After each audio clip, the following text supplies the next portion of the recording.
Hi guys, welcome to Tech App Bro. In this video, I'm gonna be showing you how much does Wix take per sale. So this is a super simple question. You can ask it to Google to find the answer. So I'm showing you though. Go to Google and you can write here how does Paritex sell Wix. What Google says, no transaction fees.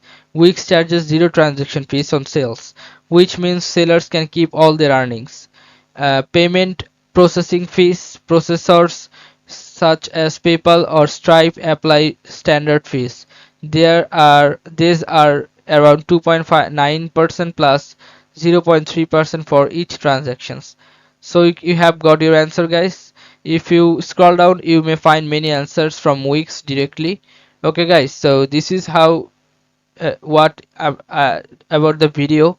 So guys, if you find this video helpful, then please give a thumbs up and don't forget to subscribe the channel. Thank you so much for watching the video.